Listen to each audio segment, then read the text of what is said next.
ជំរាបសួរពុកម៉ែបងប្អូនទាំងអស់គ្នាបាទនៅក្នុងថ្ងៃនេះដែរខ្ញុំបាទនឹងធ្វើការលើកឡើងនៅសំណួរមួយអំពីដំណាំចន្ទីបាទអញ្ចឹងសួរថាតើដំណាំចន្ទីរបស់យើងគួរតែបាញ់ថ្នាំជំនួយឲ្យវាបញ្ចេញត្រួយឬក៏យើងពុំចាំបាច់បាញ់ថ្នាំទេបាទអញ្ចឹងពីខ្ញុំបាទទៅគឺមានពីរចម្លើយបាទអញ្ចឹងសម្រាប់ចម្លើយទី1ប្រសិនបើដំណាំចន្ទីពុកម៉ែបងប្អូនវាមានអាយុក្មេងឬក៏អាយុជ័យវស្សាអញ្ចឹងយើងពុំចាំបាច់បាញ់ថ្នាំទេ ដោយសារអីចន្ទីអាយុនៅក្មេងគឺវាមានកម្លាំងនិងថាមពលគ្រប់គ្រាន់ក្នុងការរំញោចក៏ដូចជាក្នុងការបញ្ចេញត្រួយដោយខ្លួនឯងបាទហើយប្រសិនបើដំណាំចន្ទីពុកម៉ែបងប្អូនដែលមានអាយុចាស់វស្សាអញ្ចឹងជាការពិតណាស់គឺយើងត្រូវតែបាញ់ថ្នាំជំនួយព្រោះអីកាលណាដែលដើមវាចាស់វស្សាគឺដើមរបស់វានឹងពុំសូវមាន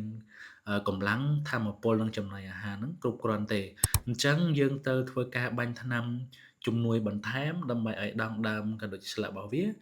ទទួលបានថាមពលនិងចំណីអាហារគ្រប់គ្រាន់ក្នុងការបញ្ចេញត្រួយបាទអញ្ចឹងពីខ្ញុំបាទទៅគឺមានតែប៉ុណ្ណេះ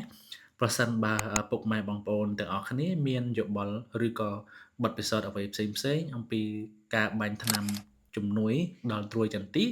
អាចធ្វើការ comment ចែករំលែកនៅក្នុងវីដេអូនេះបានដើម្បីជាចំណេះដឹងដល់ពុកម៉ែបងប្អូនដែលគាត់ធ្វើដំណាំចន្ទីបន្តទៀត អរគុណច្រើន